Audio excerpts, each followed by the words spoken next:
Padre, gracias por tu palabra en esta noche, Señor. Queremos pedirte que nos guíes en ella y que podamos ver claramente lo que tienes para nosotros, entender el pasaje.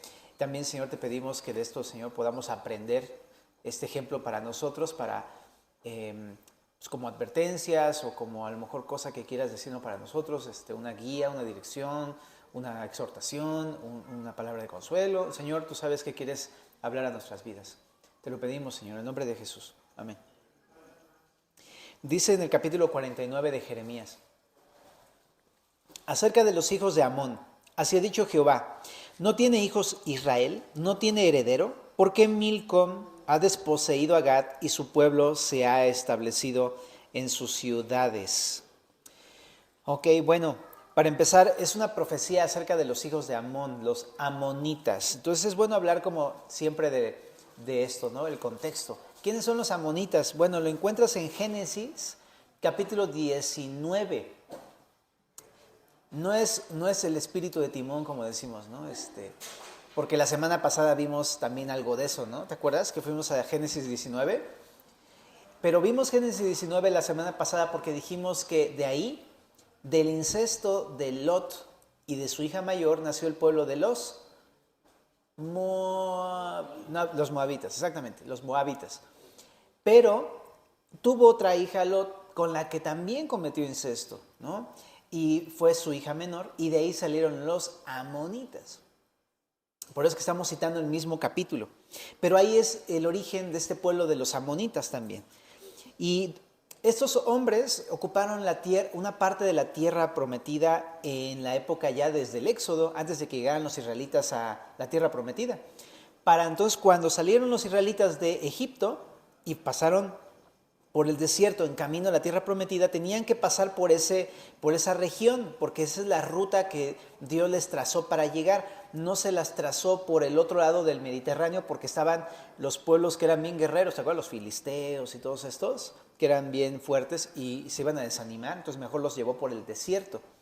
Entonces ahí, en esa región, en esa ruta estaban los amonitas y los moabitas.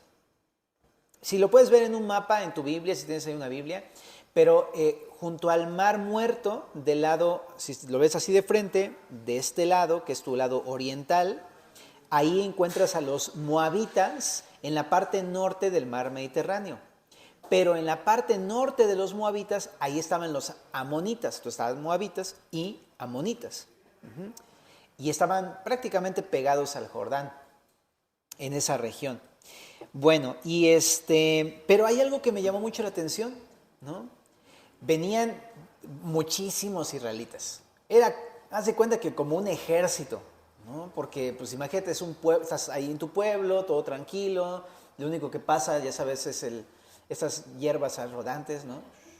No hay mucho. Y de repente ves así de la nada 600,000 israelitas caminando. Entonces era muy lógico que los moabitas o los amonitas tuvieran temor de un pueblo tan grande, ¿no? Obviamente si veías un pueblo moverse era, pues, ¿dónde se van a quedar, no?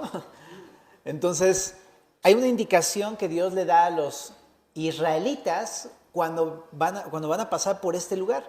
En Deuteronomio, acompáñame, en el capítulo 2, verso 17. Jehová me habló diciendo, tú pasarás hoy por el territorio de Moab a Ar, y cuando te acerques a los hijos de ¿quién? De Amón, no los molestes ni contiendas con ellos. Qué interesante la palabra contender. O sea, lo que está diciendo es, cuando pases por ahí, no los molestes, no les hagas burla, no los incomodes, no te rías de ellos, no los molestes. Y dice, y no contiendas con ellos. O sea, no tenían que tampoco pelearse por nada, ni nada. O sea, tenían simplemente que pasar y, buenas tardes, ¿no? Y te sigues, ¿no? Entonces, esa era la indicación. Y dice acá, porque no te daré posesión de la tierra de los hijos de Amón. Qué interesante. Esa zona de Moab y de Amón no era una región en donde iban a vivir los israelitas. Qué interesante. Y dice, pues a los hijos de Lot la he dado por heredad. Esa es otra cosa todavía más interesante. Lot, pues En Hebreos, Lot pasa al camino de la fama de la fe, porque era un hombre, dice el texto, justo ante los ojos de Dios, ¿no? Es maravilloso que diga de Lot esto, la verdad, ¿no?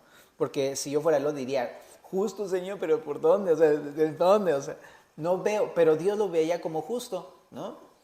Y así era Lot. Y por su fe bendijo a toda su familia y sus descendientes. Entonces, si no destruyó a los amonitas, yo pienso que es por la fe de Lot. Entonces, qué maravilloso cuando una persona confía en el Señor, porque toda su descendencia sale de alguna u otra manera bendecida por Dios, ¿no? Ahora, y te decía que, ¿por dónde? Pues porque tú decías, pues después de haber cometido incesto, o sea, ¿no? Pero a pesar de ese error, ¿no? Y de que se embriagó y todo esto, pues Dios lo consideró como un hombre de fe, ¿no? Justo por fe.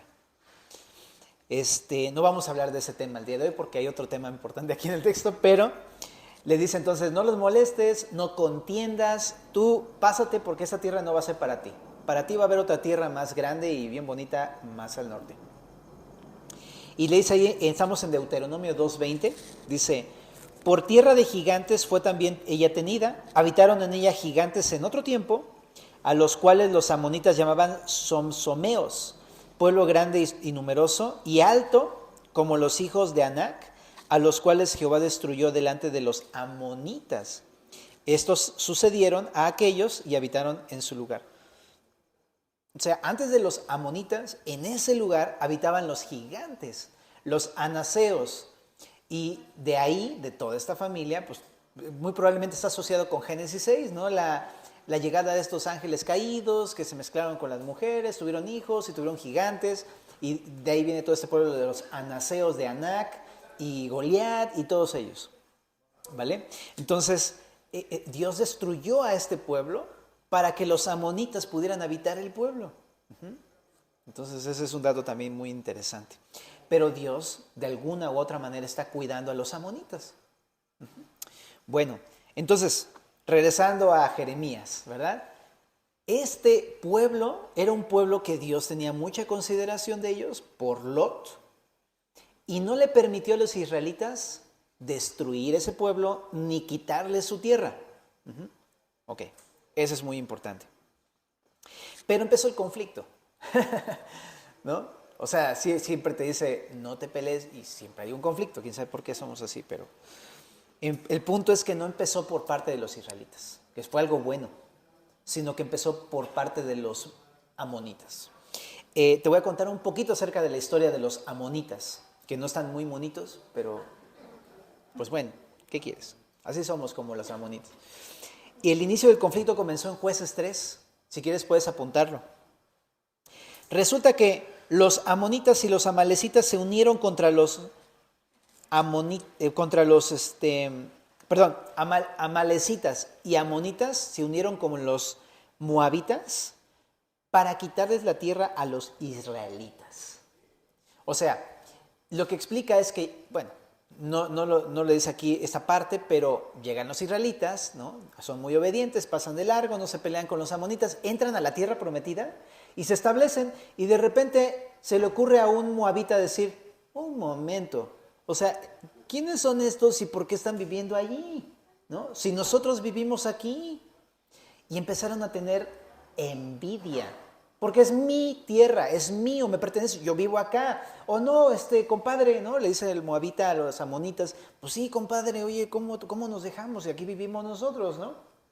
Y se llamaron a los amalecitas, pues ¿qué onda? O sea, pues, ¿qué vamos a hacer? Se pusieron de acuerdo y entonces fueron a pelear contra los israelitas para quitarles la tierra. Ahí empezó el conflicto. Y si te das cuenta, todo comenzó por la pura envidia. Mío, mío, de mí para mí. Gracias. Esa es la intención de los moabitas, de los amonitas y de los amalecitas. Pero Dios levantó a un juez llamado Ahod. Y Ahod les puso el alto a los amonitas. Más adelante, en Jueces 10 y 11, los amonitas se convirtieron en una nación pero súper poderosa. Y oprimieron a Israel, pero Dios mandó a otro juez llamado Jefté. ¿Te acuerdas? ¿Te suena? Jefté. y él derrotó a los amonitas. Más adelante, en 1 de Samuel 11, los amonitas atacaron Jabes de Galaad. Jabes de Galaad es una región que ahí sí ya está más cerca de la tierra prometida, ¿no? Que es precisamente entre Galilea, el lago de Galilea y la parte sur del Mar Muerto. En medio de toda esa región donde está el río Jordán, no del lado de la tierra prometida, sino del lado oriental, de ese lado está Jabes de Galaad, un poquito al norte de los amonitas. Entonces resulta que ahí los amonitas atacaron Jabes de Galaad, querían esa región. ¿Y por qué la querían? Bueno, esto es muy interesante. La querían porque ahí ya se habían establecido los israelitas. ¿Cuándo? Números 32. En Números 32 resulta que Dios le repartió la tierra a las tribus de Israel. Cada quien tenía su tribu y todo, pero tenían que entrar a la batalla. Tenían que pelear contra los que estaban dentro de esa tierra que Dios les había dado. Y tenían que despojarlos porque era la tierra que Dios les dio.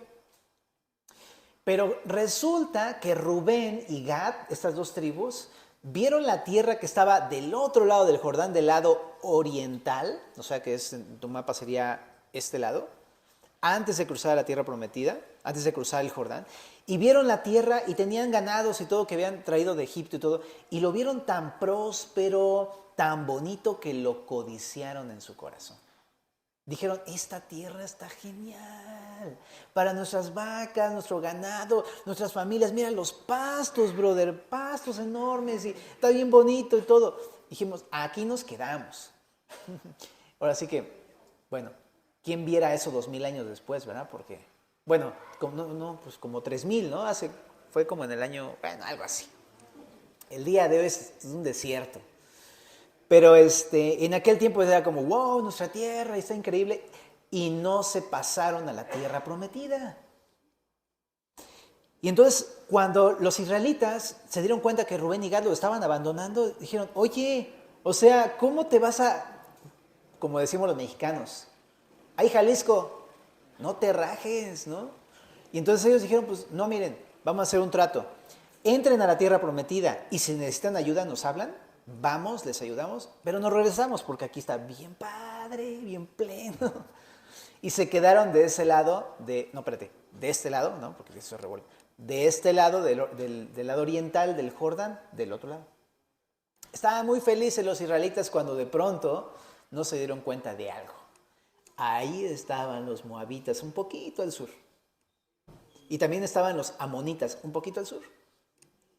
Me llama muchísimo la atención porque por no entrar a la tierra prometida, los amonitas y los moabitas, mira, vieron un platillo para ellos. Sí, estos nos vamos a comer, brother.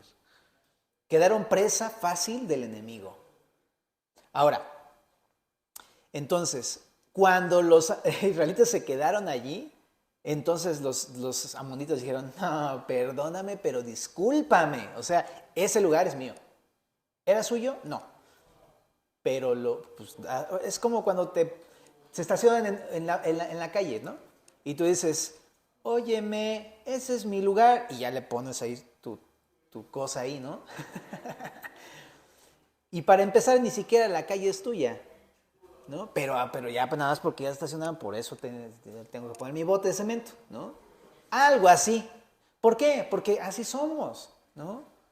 Y es parte de la carne, ¿no? De nuestra carne, de nuestra naturaleza humana. Los niños, no es un juguete, se lo prestamos, ¿no? Alguien se lo prestó y de repente llega su hermano, mío, ¿no? Y espérate, ni siquiera es tuyo tampoco. Me llama mucha atención, ¿no? A los niños. Es mi tele. No, ni siquiera es tuya, ¿no? Y luego como papás también hacemos lo mismo. No es tuya, es mía. Y luego en la noche, cuando te cae el 20, dices, pues, uy, un momento, ni siquiera tampoco esto es mío. Bueno, es del Señor. Pero así somos. Todo el tiempo estamos con esa codicia, envidia en nuestro corazón. Pero entonces los moabitas van y dicen, vámonos. Y van a pelear contra ellos en 1 de Samuel número 11. Y atacaron Jabes de Galaad, que es esa zona. Pero Dios llenó de su espíritu a Saúl. Hágame usted el favor. Porque Saúl eres un hombre que no es para nada piadoso, ¿te acuerdas? Es un hombre conforme al corazón del hombre, no de Dios. Pero en ese momento, justamente, Dios llenó el Espíritu Santo a Saúl para confirmarlo como rey de Israel, ¿no? Pero bueno, gracias a Saúl, entonces liberaron al pueblo de los rubenitas y de los, ¿cómo se llama? Rubén, ¿y qué te dije? Gad, ¿no? Gad, de los gaditas. Bueno, entonces, más adelante en la historia, David se hace amigo del rey de los amonitas, hacen pues cierta paz, haciéndole honor a la palabra de Dios, donde dice que el que teme a Dios, Dios hasta a sus enemigos les hace estar en paz con él. Entonces, pues David empezó a tener paz con los enemigos, ¿no? Con un rey llamado Naas, pero se murió. Y entonces fue a mandarle a través de mensajeros condolencias, pero su hijo, que se llamaba Anún, no lo vio como algo bueno y avergonzó a los mensajeros de David, les cortó las túnicas hasta la altura de las nalgas, así dice la Biblia, y los mandó de regreso rapados de la barba de una manera horrenda, ¿no? Avergonzándolos.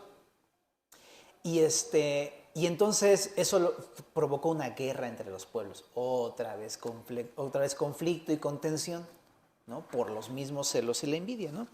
Ahora, los amonitas fueron destruidos. Otra vez vencieron a los israelitas a través de un rey llamado Joab. ¿Okay? Pero más adelante pasaron los años y resulta que los amonitas otra vez se volvieron a rebelar y se independizaron de Israel. Entonces hicieron una alianza con un hombre llamado Hadadezer en Damasco y con Acab, rey de Israel, y pelearon contra un rey asirio llamado Salmanasar III, porque el imperio asirio se había levantado. Y se unieron, ¿no? Pero no eran amigos, pero se unieron. Bueno, después de esa situación, en Segunda de Crónicas pasó algo muy interesante, porque se habían unido para pelear contra Asiria, pero en Segunda de Crónicas se levantaron en guerra junto con los moabitas y meunitas y fueron a atacar a Israel, específicamente al rey Josafat. Ahora, este capítulo de Crónicas 20 es un capítulo maravilloso, estúdialo en casa, en verdad, estúdialo, porque Josafat clamó al Señor y ¿sabes qué hizo Dios? Él peleó por el pueblo de Israel. Nada más vamos a ver unos versículos. Mira, vamos a 2 de Crónicas 20, del verso 5 al verso 12. Dice: entonces Josafat se puso en pie en la asamblea de Judá y Jerusalén, en la casa de Jehová delante del atrio nuevo, y dijo: Jehová, Dios de nuestros padres, ¿no eres tú Dios en los cielos y tienes dominio sobre todos los reinos de las naciones? ¿No está en tu mano tal fuerza y poder que no hay quien te resista? Dios nuestro, ¿no echaste tú los moradores de esta tierra delante de tu pueblo Israel y la diste a la descendencia de Abraham tu amigo para siempre? Y ellos han habitado en ella y te han edificado en ella santuario a tu nombre, diciendo: si mal viniere sobre nosotros, o espada de castigo, o pestilencia, o hambre, nos presentaremos delante de esta casa y delante de ti, porque tu nombre está en esta casa. Y a causa de nuestras tribulaciones clamaremos a ti, y tú nos oirás y salvarás. Está haciendo referencia a una promesa que les hizo Dios respecto del templo. Si alguien los invadía y ellos se acercaban al templo a orar y clamaban a Dios ahí, Dios los iba a escuchar. ¿Okay? Es una promesa que le hizo al pueblo de Israel. Verso 10 dice: ahora pues, he aquí los hijos de Amón y de Moab, y los del monte de Seir, a cuya tierra no quisiste que pasase Israel cuando venía de la tierra de Egipto, sino que se apartase de ellos y no los destruyese. He aquí, ellos nos dan el pago viniendo a arrojarnos de la heredad que tú nos diste en posesión. Está impresionante, no hay manera mejor de decirlo que Josafat, la verdad. Lo que está diciendo: nosotros no los despojamos de su tierra porque tú nos dijiste. Y pasamos de largo y nos metimos a la tierra donde nos dijiste, y ahora ellos nos quieren quitar de la tierra que tú nos diste, cuando nosotros no los destruimos a ellos. Qué oración tan más impresionante, ¿no? Porque ellos se portaron bien buena onda con ellos, con los amonitas, y los amonitas abusaron y se pasaron de la raya con ellos. Y aún así, y por eso vienen a clamar y le dicen a Dios todo lo que pasó. Le dicen a Dios: tú también nos dijiste que nos ibas a ayudar, te rogamos auxilio. Entonces por eso en el verso 12 dice, oh Dios nuestro, ¿no los juzgarás tú? Porque en nosotros no hay fuerza contra tan grande multitud que viene contra nosotros. No sabemos qué hacer. Me encanta que dice esto. No sabemos qué hacer. A ti volvemos nuestros ojos. Y todo Judá estaba en pie delante de Jehová con sus niños y sus mujeres y sus hijos. Me encanta cómo cierra la oración Josafat. Porque le dice, en otras palabras, hemos buscado ser íntegros. Hemos buscado ser obedientes como pueblo. Y lo hicimos. Y ahora ellos nos están haciendo una injusticia. ¿No? Se nos portamos bien, te estamos obedeciendo y se están portando injustamente. ¿No juzgas tú esas cosas?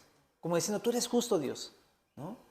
Ahora, también dice, porque en nosotros no hay fuerza contra tan grande multitud. Me encanta que reconozca eso el pueblo. Dice, mira Dios, nosotros no somos fuertes. Impresionante, ¿no? Impresionante porque numéricamente los amonitas eran gigantescos, los israelitas no eran tantos. Cuando ves el tamaño del ejército de los israelitas contra el tamaño del ejército de los amonitas, dices, no, son unas cucarachas, o sea, no tienen poder. Y también dice, no sabemos qué hacer. Me encanta, o sea, no tiene estrategias, no tiene ni idea. Es como cuando Dios te pone en aprietos y dices, ya, ¿no? Me encanta que en su honestidad viene y le dice, eso es lo bueno de Josafat, no sé, no puedo. Y entonces dice, a ti volvemos nuestros ojos. No hay otra cosa que yo pueda hacer. Solamente puedo alzar mis ojos a ti y tú sabes. ¿No? Qué hermoso, ¿no?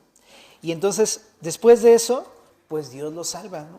Ahí adelante ya léelo en casita. Pero lo que hace Dios es confundir al pueblo de los amonitas. Y en la mañana le dice al pueblo, sí, vayan y ataquen a ellos. Pero cuando van a atacarlos, resulta que por todos lados ya había rumores. ¡Ey, los amonitas se están matando entre ellos! ¿Cómo? Dios los confundió. Y entre ellos empezaron a matar. Lo que se entiende en el texto es que ellos mismos iban a poner una trampa a los israelitas y resulta que se terminaron matando entre ellos.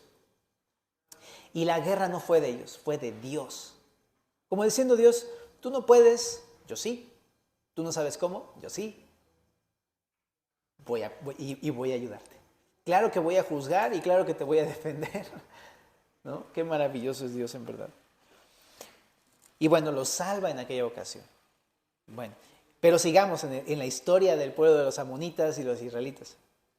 Usías, rey de Judá, más adelante recobró el control de esa región de los amonitas. Y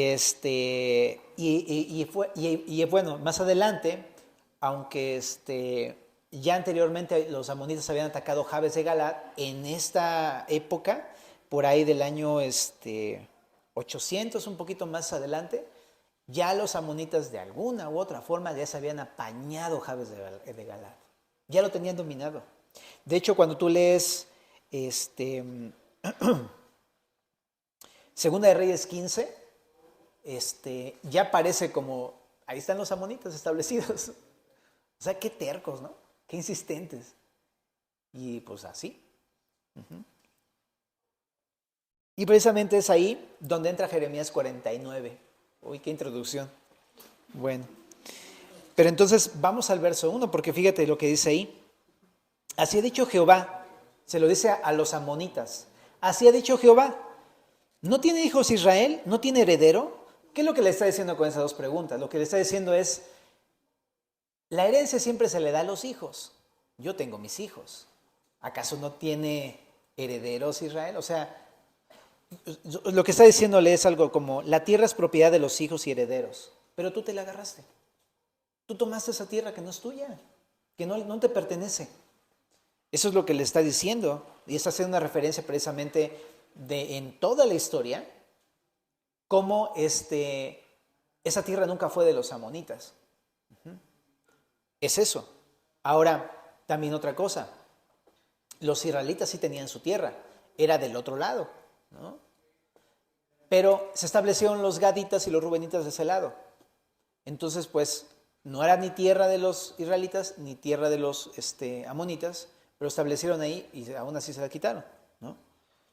Entonces, Me encanta porque Dios dice, esa tierra no es de los amonitas, pero se la entrego a los israelitas y tú se la quitaste, ¿no? Los despojaste. De hecho, ahí dice, has desposeído a Gad. O sea, le quitó la posesión de la tierra a los gaditas. Eso es lo que está haciendo mención aquí. Y dice, y su pueblo, o sea, los amonitas, se establecieron en sus ciudades. Te digo que eran bien insistentes. Ahora, también hace referencia a este nombre de Milcom. Entonces, a lo que hace referencia es al dios de los amonitas.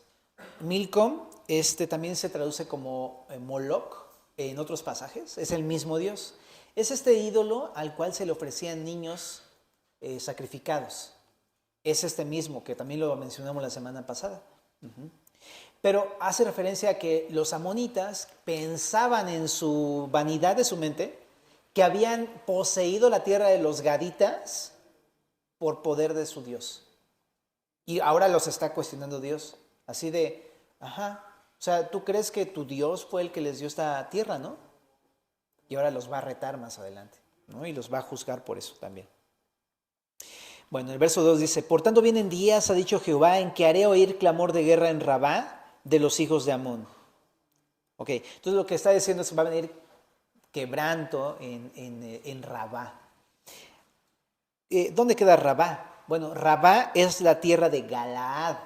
O sea, en esa tierra que era de los gaditas y que se la apañaron los amonitas, ese es Jabes de Galaad. Bueno, ahí va a haber quebranto, porque ahí habitan los amonitas. Y Rabá era la capital de Galaad, precisamente, de los amonitas. Y será convertida en montón de ruinas. Y sí, eso sucedió, fíjate. Resulta que las ruinas, el día de hoy hasta existen todavía. Las ruinas son la ciudadela que es el centro moderno de Amán en Jordania. Entonces así sucedió como Dios dijo. Dice, y sus ciudades serán puestas a fuego, e Israel tomará por heredad a los que tomaron a ellos, ha dicho Jehová. Muy distinto, ¿no? A Deuteronomio capítulo 2 que ahorita leímos, ¿no? Donde Dios le dijo a los israelitas, no los toques, no los molestes, no contiendas, ¿no? Porque no te voy a dar esa tierra, pero ahora por su envidia y por su contención van a perder la tierra. O sea, Dios ya se la había dado a los amonitas y ahora se la va a quitar. Bueno, verso 3. Lamenta, oh Hesbón, porque destruida es Ai. Clamad, hijas de Rabá, vestidos de cilicio, endechad, rodead los vallados porque Milcom fue llevado en cautiverio. Sacerdotes y príncipes juntamente. Lo que está haciendo es clamen. ¿Quieren que los salve, que los perdone? Clamen. Dice ahí, vístanse de cilicio, que significa, en una versión más moderna, arrepiéntete. O sea, duélete por tu pecado. Verso 4. ¿Por qué te glorías de los valles? Tu valle se deshizo, oh hija contumaz, la que confía en sus tesoros, la que dice, ¿quién vendrá contra mí? Entonces, claramente este pueblo estaba lleno de jactancia, ¿no? O sea, ellos estaban llenos de envidia y de contención y todavía así como que se sentían, pues, un buen pueblo, ¿no? Una buena nación, nosotros estamos haciendo lo correcto. Y le dicen, no, no te gloríes, ¿no? Tú eres una hija contumaz, una persona rebelde, ¿no? Entonces, así le dice, ¿no? Y precisamente, pues, les dice por qué son también jactanciosos, pues porque confían en sus tesoros. En el verso 5 dice, he aquí yo traigo sobre ti espanto, dice el Señor Jehová de los ejércitos. Oh, qué fuerte, ¿no? Que le diga, estás haciendo guerra contra mi pueblo, yo soy Jehová de los ejércitos y voy a pelear por mi pueblo. Bueno, entonces está interesante porque los amonitas tenían un gran ejército, pero no hay nadie como Dios, ¿no? Él es Jehová de los ejércitos. Y dice, de todos sus alrededores y seréis lanzados cada uno hacia adelante y no habrá quien recoja a los fugitivos. Entonces, qué increíble, ¿no? Porque eso es lo mismo que vimos también antes ya en la historia con Josafat. Clamó a Dios y Dios en verdad fue y destruyó a los amonitas. Es como si les recordara a los amonitas, ¿te acuerdas que alguna vez en tu historia ya fuiste derrotado por mí? Y si sigues igual, te va a ir igual. Entonces se lo está recordando, que Él es el Señor de los ejércitos y que también es Señor de todos sus alrededores, dice aquí incluso, ¿no? Los amonitas se pelean, es mi tierra, mío, de mí, para mí, gracias. Y dice Dios, no, es mío. Es mío y era tuyo y lo dejaste. No, eso es otro. Pero sí, ¿no? Y dice ahí adelante, y después de esto haré volver a los cautivos de los hijos de Amón, dice Jehová. ¿A qué hace referencia? Bueno, mucho más adelante en el año, más adelante en la historia, después de que termina la época de los reyes en Israel, termina la historia en Reyes en que Israel es llevado cautivo al país de Babilonia, ¿te acuerdas? Ajá.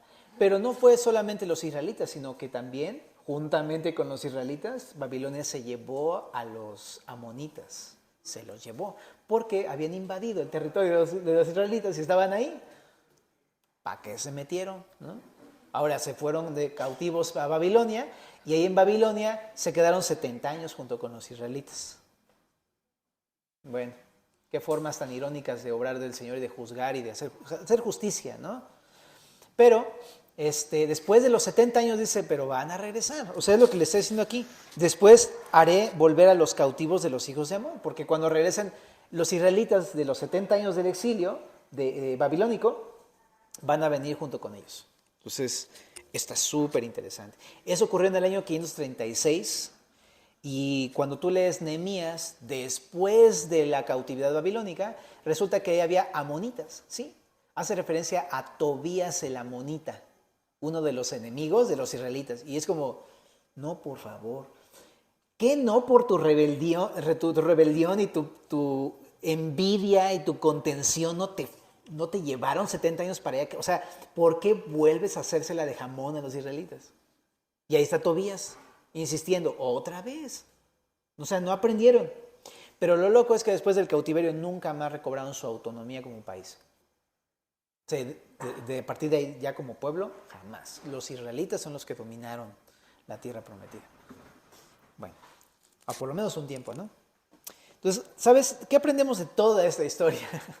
Me encanta cómo la historia misma ya te cuenta cosas, ¿no? Te dice cosas. Nosotros no somos israelitas, ¿ok? Somos cristianos y bien mexicanos, ¿no? Y nos gustan los esquites y los elotes. Pero resulta que como israelitas, bueno, como cristianos más bien,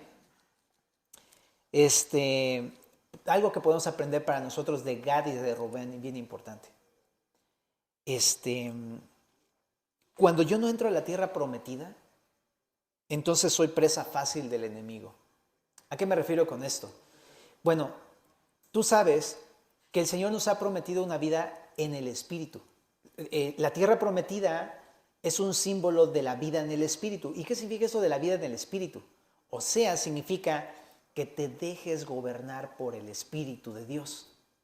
Que dejes que Dios reine en tu vida, en toda tu vida, en cada área de tu vida, a través de su Espíritu. Eso es lo que significa la vida llena del Espíritu.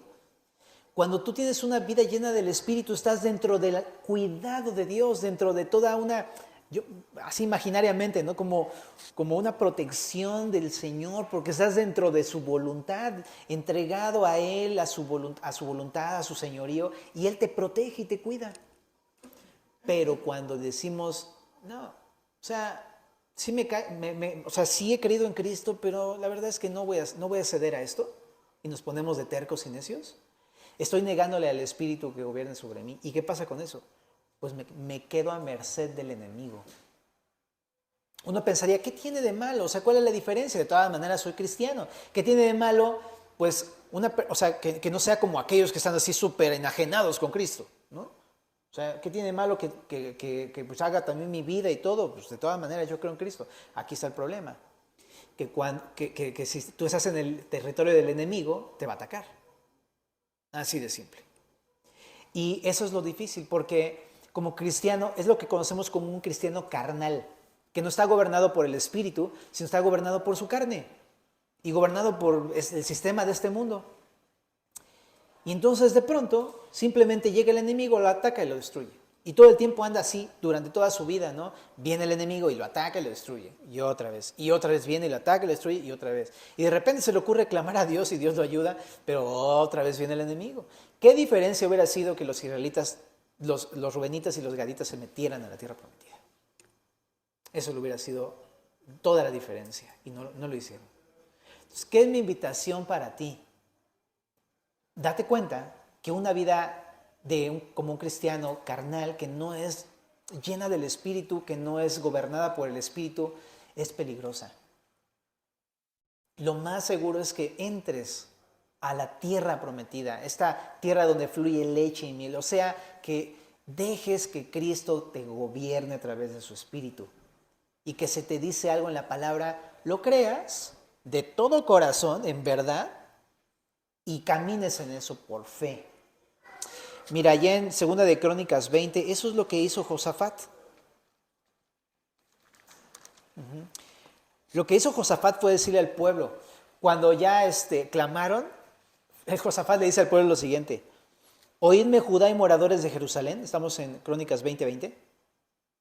Creed en Jehová vuestro Dios y estaréis, ¿qué dice ahí? Seguros. Creed en Jehová vuestro Dios y estaréis seguros. Creed a sus profetas y seréis prosperados. Es una vida de fe que vive así conforme a lo que Dios le dice porque cree en Él. Por eso lo que Josafat les dice es crean en Él. Así que una vida llena del Espíritu es una vida de fe. Que cree y como cree, vive de acuerdo a lo que dice Dios, ¿no? Y entonces, ¿qué hace el Espíritu? Es como si viera así de arriba. Órale, Él quiere obedecer a Dios, lo voy a ayudar. Y entonces viene contigo y te llena de su Espíritu y entonces te fortalece y te da poder para hacer lo que te ha mandado hacer el Señor, ¿no? Entonces, sé lleno del Espíritu. No te quedes a medias, no te quedes del otro lado del río. Deja que el Espíritu te gobierne por completo. También se ve esta falta de ser gobernado por Cristo a través de su Espíritu en que, como los gaditas y los rubenitas, pues no estoy en comunión con mis hermanos. Estoy del otro lado. O sea, mira, yo hago mis cosas, pero si necesitas aquí estoy para servirte, ¿no? Como algo así. Pero no estoy con ellos, o sea, no formo parte de mí. No estoy con mis hermanos. O sea, no es lo mismo congregarse que estar con tus hermanos. ¿Me explico? No es lo mismo.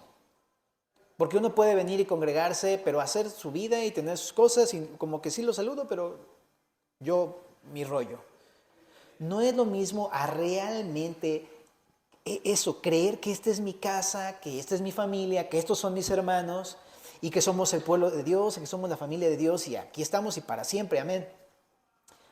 A que nada más venga y me congregue, qué buena onda, qué padre, estoy para servirte. No es lo mismo. Y en eso se nota que es una vida que no está gobernada por el Señor. Y corre los mismos riesgos. Una persona sola ante el enemigo, olvídate. Lo único que tienes o que puedes hacer es clamar a Dios porque estás solo, bro. Pero qué diferencia de lo que dice ahí la palabra, ¿no? En Eclesiastés, donde hay el cordón de 3 dobleces no se rompe pronto, ¿no? Donde está no solamente Cristo, sino un hermano a la mano, ¿no? Donde yo puedo echar mano y decir, ora por mí, en verdad, ahorita estoy en un momento que si tú no me ayudas no sé qué hacer. Y otra cosa también que debemos hacer bien importante es que estaban del otro lado. ¿Por qué? Porque cuando Josafat fue para allá, chécate lo que te decía en 2 de Crónicas 20, se quedaron del otro lado del Jordán porque dice así el texto, chécate lo que dice el texto. No es en Números 32, ¿no? Perdóname. Ahí fue donde se quedaron del otro lado, Números 32.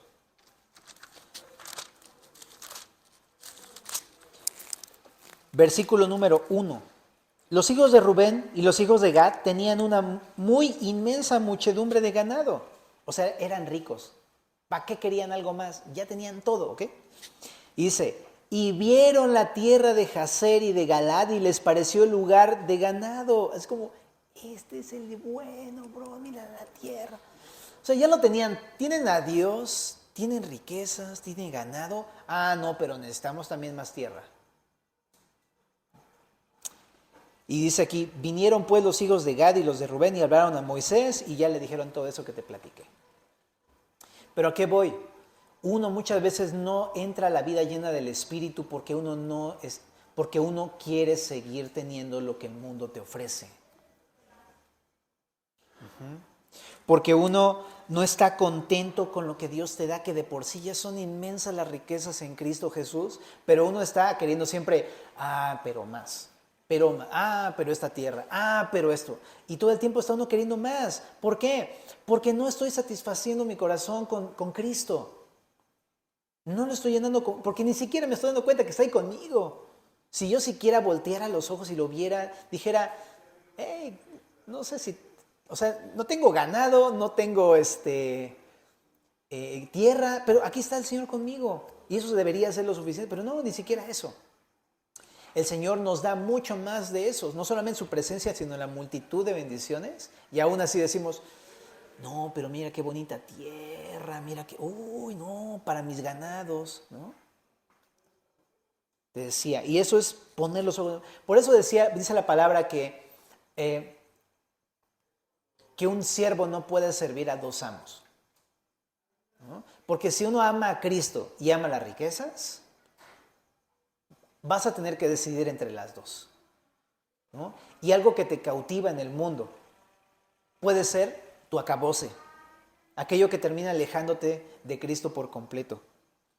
Y todo por no tener contentamiento. Por eso en 1 Timoteo dice, ¿no? Gran ganancia es la piedad, o sea, la obediencia, acompañada de contentamiento. O sea, si dice Dios, la escala de riquezas del reino de Dios no es las propiedades, tus riquezas, tu dinero, lo que posees. La ganancia es la obediencia. Eso es la ganancia. La piedad en sí misma, eso es lo más valioso que puedes tener y que Cristo te regala. Con eso, date cuenta que ya tienes piedad y lo tienes todo. Eso, pero luego uno dice, no, pues no es suficiente. Te digo, entonces creo que como pueblo de Dios nos parecemos a los israelitas, ¿verdad? Y si Dios está hablando en este momento en tu corazón, es un buen momento para decirle, perdóname, Señor. Perdóname que he sido así como los gaditas y los rubenitas, ¿no? Otra cosa también importante es que los israelitas y los amonitas tienen algo en común, aunque no parezca, y no es Lot. Es la envidia, es la codicia, porque por la envidia y la codicia se quedaron con la tierra del otro lado del Jordán, porque les gustaron los pastos, porque les gustó el terreno, por eso. ¿Y qué pasó con los amonitas? Ellos también codiciaron la tierra y envidiaron la tierra que tenían los gaditas. Todo es envidia y codicia. Por eso en la Biblia el tema de la codicia, de los celos, de la envidia es tan importante. Y en Santiago capítulo 3, vamos ahí a Santiago. En Santiago 3, en el verso número 13 dice, ¿quién es sabio y entendido entre vosotros? Muestre por la buena conducta sus obras en sabia mansedumbre. Lo que está diciendo es, Dios quiere que vivamos sabios, ¿no? Eso es lo que quiere Dios. Pero dice en el verso 14, pero si tenéis celos amargos y contención en vuestro corazón, no os jactéis, ni mintáis contra la verdad, porque esa sabiduría no es la que desciende de lo alto, sino terrenal, animal y diabólica. Lo que está diciendo es, uno puede pretender ser sabio, o decir que es sabio, o creer uno que es sabio, pero si hay estas características del pueblo de Israel o del pueblo de Amón, en realidad la sabiduría que tenemos es una sabiduría dada por el diablo, originada en la tierra, ¿no? Y dice ahí, diabólica, ¿no? Entonces, wow, qué confrontante. O sea, nada más ponte a pensar, ¿tienes celos? ¿Hay contención en tu corazón? O sea, esta palabra celos, porque de repente la escuchamos en México, decimos celos, pues a lo mejor nada más se refiere a celos conyugales, ¿no? O celos de mi hermano o de una persona. Pero la palabra celos también engloba más cosas. Esta palabra celos es la palabra philos en griego, que significa, sí, celos de una persona, pero también puede ser envidia. Por eso la NTV y otras traducciones lo traducen como envidia. Si se leyera como, si tienes envidia y contención en tu corazón, no te jactes. Tienes una sabiduría terrenal, animal y diabólica. Entonces habla de envidia. Y también lo junta con contención, porque siempre la envidia va acompañada con el pleito, con el conflicto. Esta palabra contención significa conflicto, división, intriga o contención. Siempre. Donde hay celos o envidia, siempre hay conflictos. Siempre lo vemos cuando muere un familiar. Porque todos quieren la herencia y luego entre todos nos peleamos. ¿Por qué? Por la envidia. ¿No? Ese es el problema. Ahora, dice aquí el texto que es parte de la sabiduría animal, terrenal y diabólica, ¿no? Entonces creo que esa es una exhortación a nosotros, ¿verdad? ¿Cómo le podemos hacer para dejar esto? Bueno, en primer lugar, creo que confiesa tu pecado, confesamos nuestros pecados, arrepintámonos de esto. Pero también la Biblia habla no solamente de arrepentirse, sino en Gálatas 5, 25 al 26. Si vivimos por el Espíritu, andemos también por el Espíritu. No nos hagamos vanagloriosos, irritándonos unos a otros, envidiándonos unos a otros. Y justo este versículo lo dice después de hablar de los frutos del Espíritu Santo. El Espíritu Santo produce lo contrario a la envidia y a la contención. ¿Qué produce el Espíritu? Amor, gozo, paz, paciencia, benignidad, bondad, fe, mansedumbre, templanza, que es la sabiduría de lo alto, ¿no? En vez de que tengo envidia, ¿qué tengo? Un amor y un deseo de dar y de compartir y tener paz con la gente, no de contender. Qué diferente. Por eso dice, vive por el Espíritu. Si quieres que esos celos o contención desaparezca de tu vida, sé lleno del Espíritu. Básicamente es la manera de poder contrarrestar esta tentación, esta debilidad de nosotros. También Hebreos 13:5.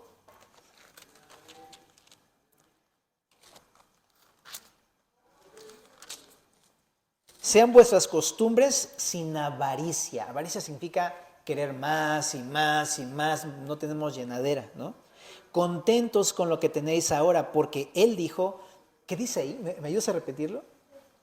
No te desampararé ni te dejaré. Es una promesa del Señor para nosotros, ¿no? Entonces dice, no, deja de tener esa avaricia como si yo te fuera a abandonar, básicamente nos dice eso. Dios es bien bueno. Filipenses 2:2.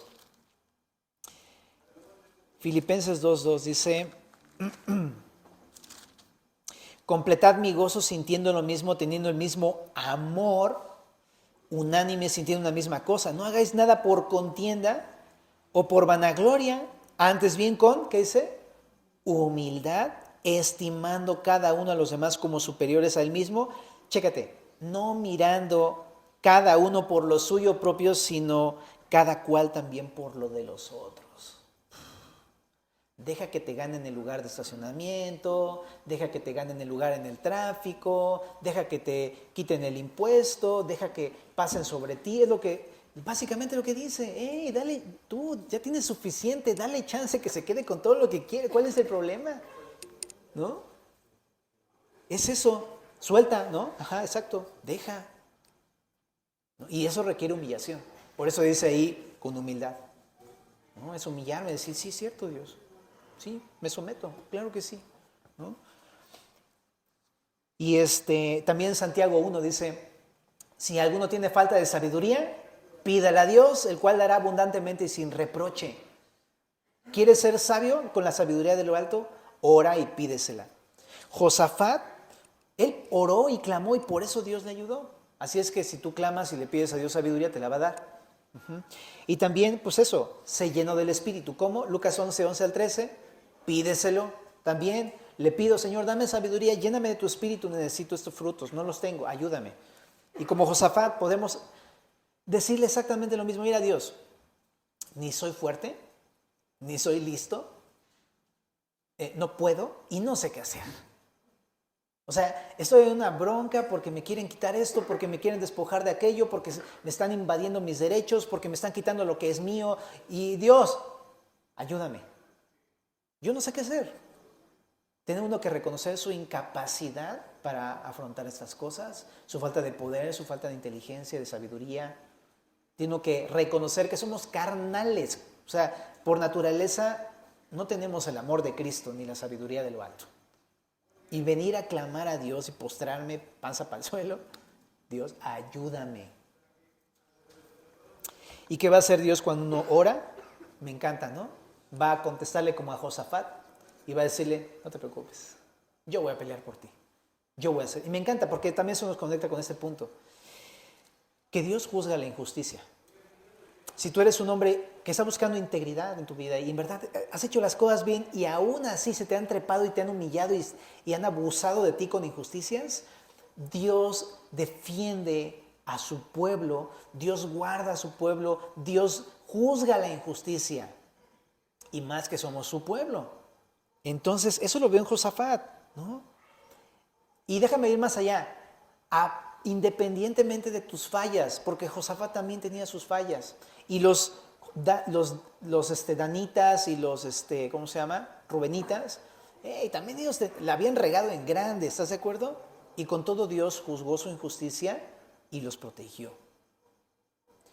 Dios en verdad cuida a su pueblo, a pesar de nuestras fallas. Ahora, que esto no sea pretexto para decir, pues entonces como Dios me cuida, me quedo del otro lado de la banqueta. No, y entra a la tierra prometida, ¿no? Es eso. Pero solamente para terminar, porque ahora sí ya nos pasamos. Entonces, qué increíble, ¿no? Quedemos con esto, sé lleno del Espíritu, sé lleno de sabiduría y confiemos. El Señor nunca nos abandonará, nunca nos dejará. ¿Oramos juntos? Padre, gracias por tu palabra en esta noche. En verdad, sin duda, tú hablas, Dios. Y podemos reconocer lo bueno que eres tú, Señor, con nosotros. Por favor, ayúdanos a despojarnos de la envidia, del orgullo, de la contienda, de la independencia, de la lejanía, de la tibieza, de todas esas cosas que nos has mostrado esta noche. Pero te pedimos juntos más bien, Señor, perdónanos si ha habido esto en nuestras vidas. Tal vez y muy seguramente lo ha habido, Señor. Límpianos, porque tú nos amas a nosotros y somos tu pueblo, Señor. Y te rogamos para que tú nos llenes de tu Espíritu y nos des el fruto de tu Espíritu, Dios. Y que nos ayudes a vivir por tu Espíritu, en obediencia, en amor a ti. Y también llénanos de sabiduría de lo alto, porque reconocemos que nuestra sabiduría es así como lo hemos leído, terrenal, animal y diabólica, Señor. Y si tú no estás gobernando nuestros corazones y nuestras mentes, vamos a actuar mal. Te rogamos que nos ayudes, que nos llenes de sabiduría, que nos llenes de tu Espíritu y que podamos simplemente mostrar quién eres a los demás, servirte y serte fieles, Señor. En el nombre de Jesús.